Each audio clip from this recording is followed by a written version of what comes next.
Good morning from Delat. This is our first time here, despite being in Vietnam twice before. We arrived yesterday after a pretty hectic bus journey. Rotten bus journey, probably top 10 most uncomfortable bus journeys we've had, and we've been on a few. Yeah. It was just, it wasn't actually the bus that we had booked. We got the same company that brought us from Ho Chi Minh to Monet, and then we booked the same company again to bring us from Monet to here to Dalat, but the bus was completely different. Not the same level of comfort, and it's not as if we need a huge level of comfort, but it was very, very tightly packed. The bus driver was, as I said in one of my stories, he had to catch a flight. He was going that fast, and he seemed to hit every pothole that he came across, so it was very uncomfortable. Yeah, but we're here, we're safe, well rested. We got a really nice hotel which is about a kilometre outside of the dead city centre, so we slept well last night. Up early this morning we got sorted with the motorbike for the next 3 days, and now we're just in a nice cafe that's overlooking the city. We'll show you the view in a minute, and we're waiting for breakfast. So there's lots of things to do here, so we're going to be pretty busy for the next 3 days, and we're going to take you guys along with us.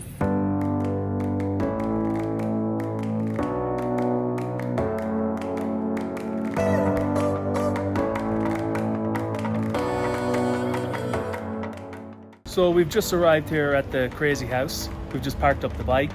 We're going to go and buy our entrance ticket and take a look inside.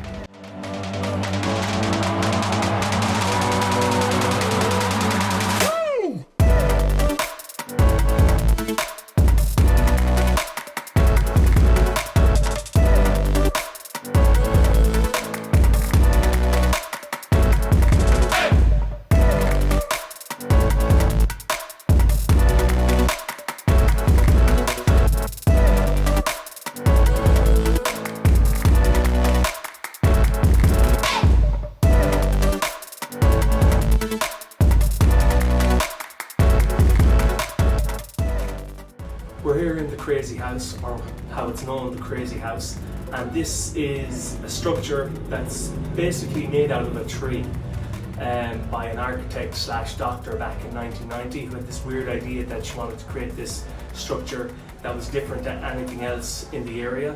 So it was originally known as Mang Na House, which in Vietnamese I think means the moon. So as more and more people started to see the design, they started calling it the Crazy House, and thus it became known as the Crazy House ever after. So we're here having a sit down at the moment because it's hot outside. Yeah, and the concept was that she felt that people were becoming detached from nature. So the whole concept was to bring people back to nature. Everything in the whole structure is inspired by nature. So it's either a plant, an animal, so that's where the idea comes from. And originally it was opened up as a guest house, so you can see all the different rooms inside. And now it's just the Crazy House, or one big playhouse where people come to take pictures and see the designs.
We're very confused. So we're here in the clay tunnel, and basically it's a big park with huge structures of different things that are made out of clay. You have the iconic two heads that are facing each other with the water underneath. Kind of like the Never-Ending Story, if you remember that film, where you had the two statues and the eyes that open slowly. That's what they look like, I think. Yeah.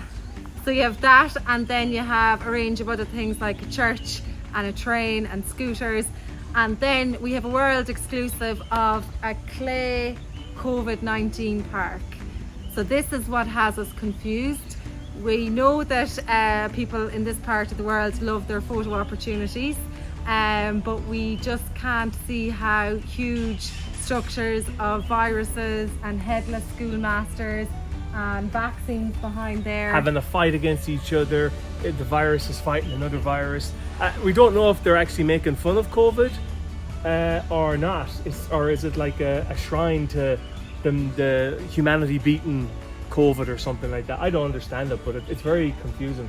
And I don't know what this big plane is in the background here as well, because I don't think that has any context to it either, but it's very confusing, very strange. And even the clay tunnel that Flora was talking about, there's a very strange vibe around it. It's very quiet, not too many tourists, but it's just a very strange vibe, I think. Yeah, so you will get some good photo opportunities, but a bit confusing.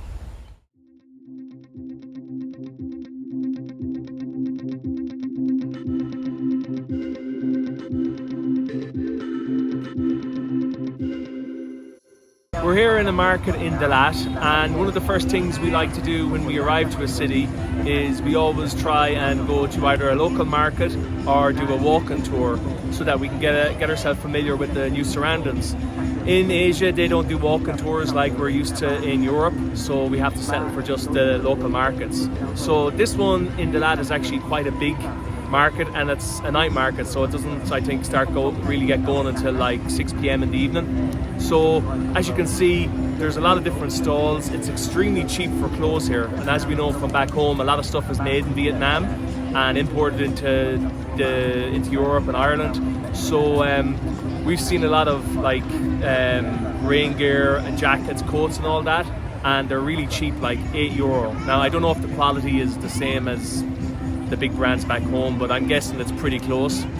We know in Thailand that they import a lot of stuff here from Vietnam and then upmarket the price, and it's still cheap in Thailand. So you can get good deals if you're looking for clothes, shoes, trainers, all that kind of stuff. And then you have your normal mix of food stalls, little sweet shops, loads of little eateries, people out selling different trinkets and stuff like that on the street. So it's a really good vibe, and we love going to these kind of markets because it gives us a taste of the culture, the people, the surroundings, and it's a nice way to immerse yourself in local culture.